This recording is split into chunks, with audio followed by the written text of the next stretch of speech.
Cuando Jesús fue crucificado había estado despierto aproximadamente 36 horas sin dormir. Sabemos por los relatos bíblicos que Jesús era madrugador. En varios pasajes del Evangelio se menciona que se levantaba temprano para orar. No tenemos motivos para creer que hizo algo diferente el día de su última cena con sus discípulos. Probablemente se levantó temprano esa mañana, pasó el día y cenó con sus discípulos esa noche. La última cena en el aposento alto fue seguida por su arresto en el jardín de Getsemaní y su juicio en la antigua ciudad de Jerusalén al menos 2 veces al día siguiente, al amanecer. Fue colgado en la cruz durante todo el día, entre el momento en que fue arrestado y el momento en que realmente murió. Pasó aproximadamente 36 horas sin dormir ni descansar. Además, debemos considerar la distancia que Jesús caminó por la ciudad vieja de Jerusalén. Fue llevado desde la casa del sumo sacerdote hasta Herodes y luego a Pilato durante su juicio. Si sumamos todos los trayectos, caminó aproximadamente 2,5 millas esa noche.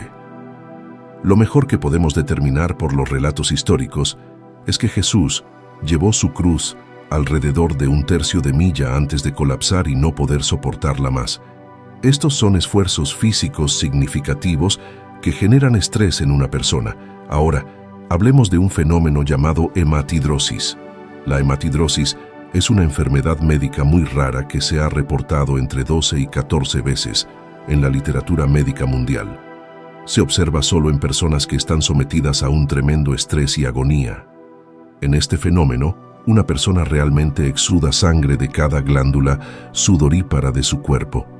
Cada glándula sudorípara tiene un pequeño capilar que la rodea y en la hematidrosis ese capilar se rompe, haciendo que la persona sude sangre en lugar de sudor. La Biblia describe este fenómeno diciendo que el sudor del Señor se convirtió en gotas de sangre. En realidad, la sangre resumaba y drenaba de cada poro del cuerpo de Jesús. Ahora creo que Cristo era tanto hombre como Dios. Él sabía el terrible destino que le esperaba. Él comprendía la tarea que había venido a realizar en esta tierra y la misión que debía cumplir. Creo que la parte humana de Cristo temía la muerte agonizante y la tortura que le aguardaban, tal como cualquier persona lo haría. Sabemos que oró en el jardín de Getsemaní, diciendo: «Padre, si es tu voluntad, deja pasar esta copa de mí». Sin embargo, se sometió a la voluntad de su Padre Celestial. En el jardín de Getsemaní, Jesús estaba bajo una intensa ansiedad y estrés físico y emocional, consciente de que en pocas horas enfrentaría una de las muertes más agonizantes y brutales de la historia. Entonces, ¿por qué el Señor no se desangró si sudaba sangre de cada glándula sudorípara de su cuerpo? La explicación podría ser el clima. En esta época del año, en Israel, los días son cálidos y las noches frescas. Es posible que el aire fresco de la noche haya provocado que la piel sudorosa y ensangrentada de Jesús se enfriara, lo que hizo que los capilares se contrajeran y la pérdida de sangre se minimizara. Es importante considerar que, cuando los soldados se llevaron a Jesús del jardín de Getsemaní, es probable que su cuerpo estuviera cubierto de una mezcla de sudor y sangre. Imagino que esta imagen sería impactante. Ahora, hablemos sobre los azotes. Los azotes eran una forma de tortura terrible que los ciudadanos romanos no podían recibir. Solo se aplicaban a esclavos y criminales. Era uno de los castigos más crueles que los romanos infligían a los seres humanos. Por lo general, la víctima era desnudada y atada por las muñecas a un poste o una pared con la espalda expuesta. Luego, 2 hombres la azotaban desde los brazos hasta los hombros, pasando por las nalgas, las piernas y las pantorrillas hasta los talones. Los legionarios romanos, uno a cada lado, alternaban los golpes. Según los relatos históricos, la flagelación tradicional constaba de 39 latigazos. Imagina a 2 legionarios romanos grandes, fuertes y fornidos, equipados con un látigo con mango de madera de unas 18 pulgadas de largo, que tenía 9 tiras de cuero, similar a lo que hoy llamaríamos un gato de 9 colas. Cada una de estas tiras de cuero tenía entre 6 y 7 pies de largo, y en el extremo de cada una había una especie de plomada similar a las que se usan para pescar. Además, estaban incrustados pequeños trozos de hueso de oveja y ganado. La idea era que, al golpear a la víctima, estos trozos de hueso cortaran la piel y el plomo provocara un daño aún mayor. Los legionarios, expertos en su tarea, podían azotar con tanta fuerza que levantaban pequeños trozos de músculo esquelético a través de la piel, dejando tiras de músculo colgando. Un solo golpe de este látigo podía causar una laceración de 2 pulgadas de largo y 3/4 de pulgada de profundidad, lo que requeriría alrededor de 20 puntos para cerrarla. Con 39 latigazos, los legionarios infligieron suficientes heridas como para necesitar alrededor de 2000 puntos para cerrarlas. Esto ilustra el tremendo trauma físico que Jesús sufrió solo por los azotes. Nuevamente podrías preguntarte por qué Jesús no murió desangrado como resultado de estos azotes. La explicación podría ser el frío del aire nocturno que hace que los vasos sanguíneos y capilares se contraigan, reduciendo así la pérdida de sangre. Quiero que se imaginen tener una herida en la piel con un músculo de 1 pulgada expuesto al aire de la noche. Esto sería similar a una herida de arma blanca, donde los músculos se exponen a través de la piel. El propósito de los azotes era que la víctima, colgada en la cruz bajo el calor del día, fuera atacada por pájaros que podrían posarse sobre ella, picotearla y tirar de estos trozos de músculo como un petirrojo que intenta sacar un gusano de la tierra. Frecuentemente, el tiempo que una persona sobrevivía en la cruz durante una crucifixión estaba determinado por cuán severamente había sido azotada. A veces, golpeaban a un hombre casi hasta matarlo antes de ponerlo en la cruz, y solo vivía unas pocas horas. La mayor parte del tiempo, aunque la flagelación tenía como objetivo la humillación y la vergüenza pública, era un método de tortura tan inhumano que sabemos que Jesús fue golpeado en la cara y en la cabeza mientras se burlaban de él. Con toda confianza, puedo decirles que en el momento en que Jesús fue crucificado después de sus azotes, es casi seguro que sus 2 ojos estaban cerrados debido al hinchazón, y sin duda, su nariz estaba derramando sangre.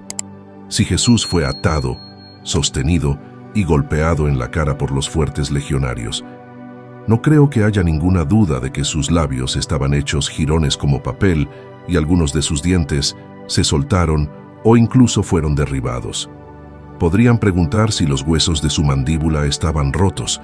Normalmente lo estarían, pero no en el caso de Jesús. Y te diré por qué. Durante las pruebas y la humillación de Jesús, también sabemos que una multitud de espinas fueron colocadas en su cabeza. Estoy seguro de que algunos de ustedes han estado en Israel y han visto estas espinas. Miden aproximadamente 1 pulgada y son tan afiladas como un picahielo. La costumbre era tomar una caña pequeña de 3 o 4 pies de largo y golpear las espinas en la parte superior de la cabeza de la víctima para clavarlas en el cráneo. Esas espinas, colocadas sobre la cabeza de alguien y luego golpeadas con una caña, eran lo suficientemente duras como para penetrar la tabla exterior o el hueso exterior del cráneo.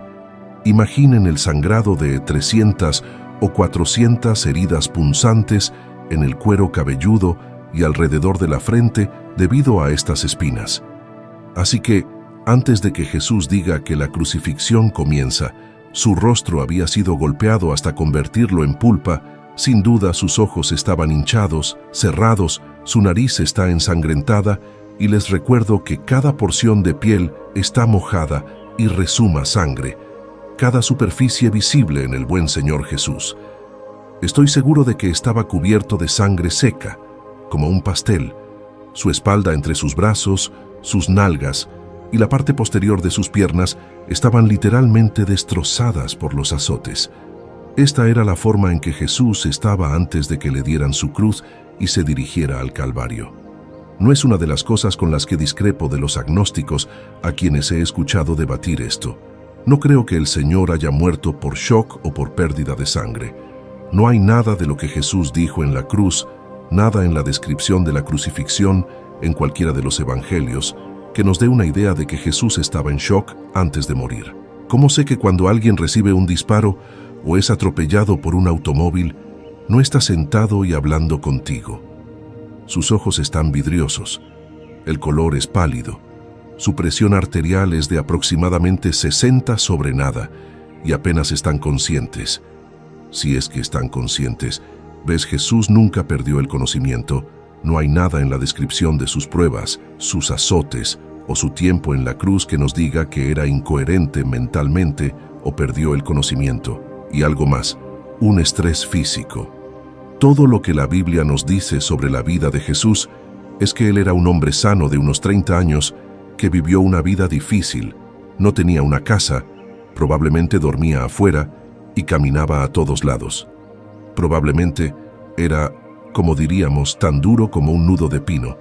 Creo que Jesús era un joven vigoroso, muy fuerte y corpulento esencialmente, y que no había nada débil o insignificante en él desde un punto de vista médico antes de la crucifixión en cuanto a estrés emocional. No creo que Jesús haya tenido ningún tipo de crisis nerviosa. Ciertamente, estaba bajo estrés en el jardín de Getsemaní, pero nada de lo que dijo en la cruz dio indicación alguna de que se estuviera descompensando mentalmente, incluso durante sus horas más graves en la cruz. También escuché debates sobre la arritmia cardíaca como causa de la muerte de Jesús. Cuando las personas entran en arritmia cardíaca, ya sea taquicardia ventricular u otro tipo, una de las primeras cosas que sucede es que el corazón, aunque late rápido o de manera irregular, no funciona bien como una bomba. Cuando el corazón no funciona bien, la presión arterial baja y se pierde el conocimiento. Nuevamente, en ninguna parte de los evangelios tenemos un relato donde Jesús alguna vez haya perdido el conocimiento hasta su muerte. Hablemos de la cruz por un momento. Sabemos por los corintios en la historia romana que las cruces generalmente estaban en dos partes. Primero, según relatos históricos confiables, se estima que el travesaño pesaba entre 125 y 150 libras. Tenía que ser aproximadamente del tamaño de una traviesa. Muchos de nosotros hemos apilado o usado traviesas en algún momento, o ciertamente hemos visto cómo se ven en las vías del ferrocarril. Quiero recordarles que se trataba de una pieza de madera tosca, sin planificar y sin terminar, con astillas, púas y lugares ásperos tal como esperarías ver en una traviesa de ferrocarril. Cuando la víctima había sido condenada y el juicio final había tenido lugar para maximizar la vergüenza y el sufrimiento, la costumbre era atar el travesaño a la víctima y hacer que lo llevara por la ciudad desde su punto de condena hasta su punto de ejecución. Parte de la costumbre de ejecución era que muchas veces estas personas estaban obligadas a tambalearse por las calles después de ser golpeadas y quemadas con el travesaño atado a sus brazos. Y para agregar a la humillación final, la víctima tenía que cargar la cruz desnuda. Imaginen qué humillante era eso. Sería en estos días, y mucho menos cuán humillante y agonizante debe haber sido para Jesús. La otra parte de la cruz era una parte vertical, como un poste en el suelo. Cada ciudad importante en ese momento tenía un área fuera de las puertas donde realizaban crucifixiones. No era solo una forma de ejecución, sino de entretenimiento. Además, una vez que la persona condenada llevaba el travesaño por las calles hasta el punto de la crucifixión y estaba en el suelo, se clavaban los clavos. Las manos se colocarían en el travesaño. Luego se colocarían dos piezas en forma de horca alrededor de cada extremo del travesaño y se levantarían hacia arriba. El travesaño se colgaría en la parte superior del poste vertical. Una vez que estuviera apoyado en el poste vertical, ambos pies se clavarían al pie de la pieza. Los romanos practicaron la crucifixión durante cientos de años y perfeccionaron el arte del dolor y el sufrimiento. ¿Cómo podía un hombre tener púas clavadas en sus manos y pies y no desangrarse hasta morir?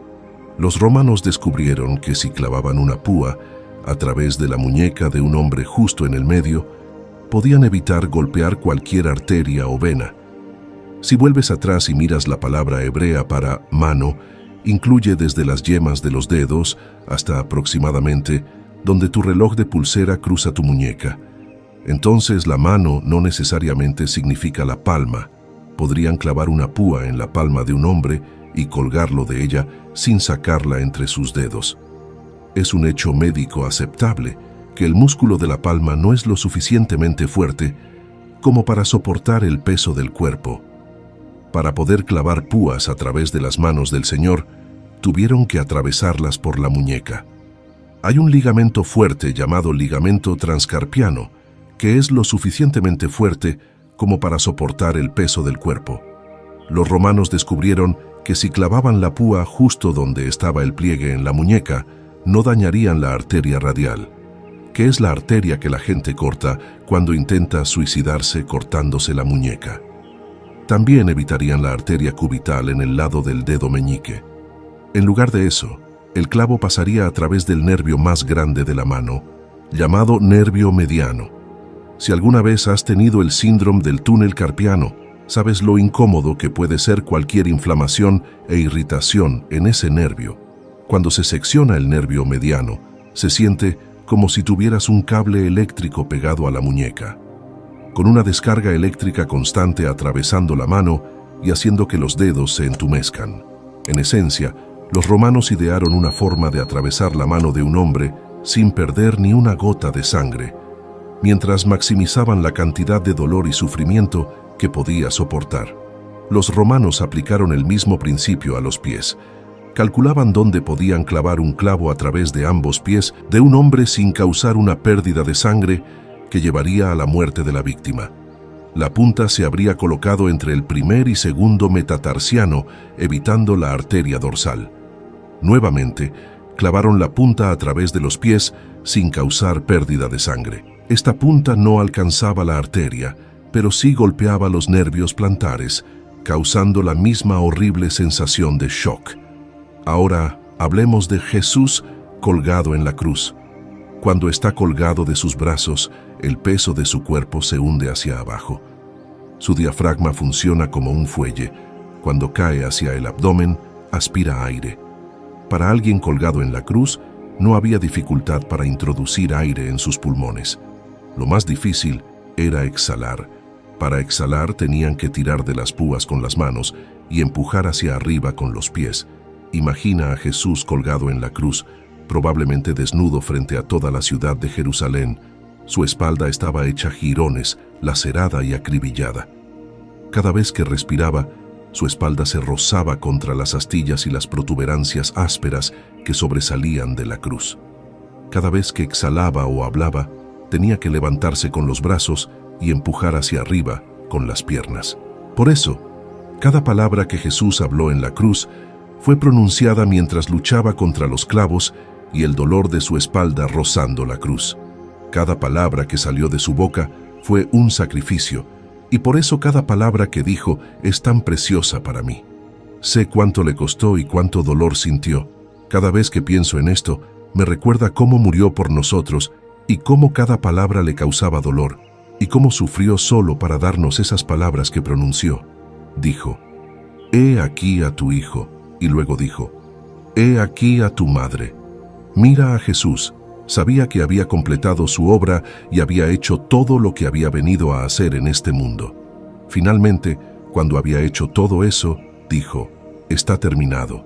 Y cuando dijo que estaba terminado, esa fue la última vez que se detuvo con las manos y empujó hacia arriba con sus pies, arrastrando su espalda sobre la cruz mientras colgaba desnudo ante la ciudad de Jerusalén, en total vergüenza y humillación, condenado y torturado por algo de lo que no era culpable.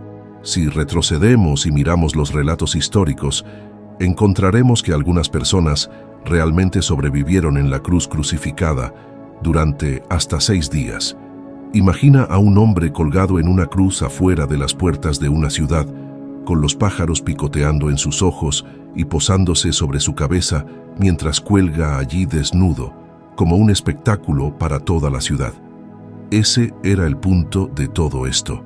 Era parte de la vergüenza y la humillación que un hombre colgara allí para que la gente pudiera venir por un día o dos y burlarse, gritar acusaciones y blasfemias. La crucifixión nunca tuvo la intención de matar a alguien. Solo tenía la intención de hacer que un ser humano sufriera tanto como fuera posible antes de matarlo. Pero no creo que Jesús muriera por asfixia o agotamiento. Cuando se cansaban de ver esta agonía y sufrimiento, o cuando tenían algo mejor que hacer, tomaban una lanza y la balanceaban como un bate, golpeando a la víctima en las espinillas para rompérselas. Con la espinilla rota, la víctima ya no podía levantarse para respirar y se asfixiaba en unos 4 a 6 minutos. ¿Por qué no le rompieron las piernas a Jesús? Si volvemos al Salmo 34, dice que ni un hueso de su cuerpo se rompió. Por eso, el centurión romano no le rompió las piernas, porque la Biblia dice que no se rompió ni un hueso de su cuerpo. Y eso fue totalmente inusual en la crucifixión, porque así es como las víctimas de la crucifixión morían cuando se cansaban de ellas y se aburrían de la situación. Pero Jesús ya estaba muerto. Volvamos al capítulo 19 de Juan y veamos qué pasó. Cuando fueron al primer ladrón, el centurión romano le rompió las piernas. Lo mismo sucedió cuando fueron al segundo ladrón. Pero cuando el centurión fue a Jesús, la Biblia dice que ya estaba muerto. ¿Por qué un hombre joven y sano estaría muerto después de estar en la cruz durante 6 horas? No hay absolutamente ninguna explicación médica para ello. El Señor no debería haber estado muerto. Debería haber estado vivo, al igual que los otros dos. No fue golpeado hasta el punto de morir. Su pérdida de sangre fue mínima, y sabemos que no estaba en shock porque todo lo que nos dijo desde la cruz tenía sentido. Identificó a su madre parada a cierta distancia del pie de la cruz. Pudo ver lo suficiente para identificarla y también identificó a uno de los discípulos. Todo lo que dijo fue coherente. No estaba loco ni sufriendo un ataque de nervios. Ni siquiera estaba en shock por la pérdida de sangre. El Señor estaba perfectamente cuerdo hasta el momento en que murió. La lanza que atravesó el costado del Señor tampoco fue la causa de su muerte. Cuando el centurión vio que Jesús estaba muerto, le clavó la lanza a un lado. La Biblia dice en Zacarías que mirarán al que traspasaron. Esta fue una profecía bíblica cumplida. Los centuriones romanos eran asesinos entrenados y se les enseñaba cómo infligir golpes mortales que podrían quitarle la vida a un hombre en cuestión de segundos. Una persona puede recibir un disparo en el lado izquierdo del corazón y probablemente camina hasta el hospital. Pero si te apuñalan o te disparan en el lado derecho del corazón, donde se encuentran la vena cava inferior y superior, estás inconsciente y casi muerto en unos 20 o 30 segundos. Este Jesús, hinchado, sin duda fue atravesado desde el lado derecho a través del pulmón derecho hasta el corazón y la columna vertebral. Habría penetrado en algún lugar entre el 7º y 8º espacio intercostal, probablemente a la derecha. La Biblia dice que la sangre y el agua salieron del costado de Jesús después de que la lanza fue clavada. Ahora, si tomas una unidad de sangre y la drenas del cuerpo de un ser humano y la pones en un frasco en el escritorio, en unos 30 minutos los glóbulos rojos comienzan a asentarse y el plasma sube a la superficie. Así que cuando el soldado clavó la lanza en el costado del Señor Jesús, ya llevaba 30 o 45 minutos muerto. Tal vez nunca hayas pensado que la herida del Espíritu no le quitó la vida al Señor Jesús. Él ya estaba muerto cuando le metieron la lanza en el costado. Así que permíteme hacer una conjetura sobre lo que pienso. Creo que hay una descripción muy precisa de la crucifixión en la Biblia y hay muy buena evidencia médica que se puede extraer de esa descripción que nos dice que el Señor no murió de la manera en que mueren la mayoría de las víctimas de la crucifixión. Cuando el centurión romano fue hacia él para romperle las piernas, ya estaba muerto. No podía romperle las piernas porque la Biblia decía en los Salmos que ni un hueso de su cuerpo sería quebrado. ¿Por qué entonces el soldado le clavaría la lanza en el costado? Zacarías nos dijo cientos de años antes que miraríamos al que habíamos traspasado, y lo que salió fue sangre y agua. Creo que hay suficiente evidencia médica allí de que el Señor había muerto al menos media hora o 1 hora antes. ¿Y qué le quitó la vida al Señor? Ningún hombre lo hizo, ningún centurión romano, ninguna cruz le quitó la vida a Jesús. Él fue capaz de hacer algo que nunca hemos visto en otro ser humano. Dio su vida cuando estuvo terminada y en voz alta se rindió. Jesús dio su vida. La razón por la que mi Padre me ama es que doy mi vida solo para tomarla de nuevo. Mira, nadie me la quita, pero la entrego por mi propia voluntad. Tengo autoridad para entregarla y autoridad para retomarla. Este mandato lo recibí de mi Padre en Juan 10:17-18. Estoy profundamente bendecido porque nuestro Señor vence la muerte y la vida. Amén, amigos míos. A través de este video, espero revelar algunas cosas que nos harán meditar sobre el sufrimiento real que Jesús experimentó en las últimas horas de su vida. Traté de presentar mis conclusiones sobre la muerte de Jesús basadas en investigaciones médicas realizadas por médicos traumatólogos con experiencia y en mi comprensión de las Escrituras. Es posible que hayas pensado o no en algunas de las cosas que he señalado, pero espero haber compartido algunas cosas contigo que harán que la vida y la muerte de tu Salvador sean un poco más preciosas. Gracias por mirar y escuchar. Espero que hayas disfrutado este mensaje. Si fue así, recuerda darle me gusta, compartirlo y suscribirte nuevamente. Hasta la próxima. Que Dios los bendiga a ustedes y a sus familias. Gracias.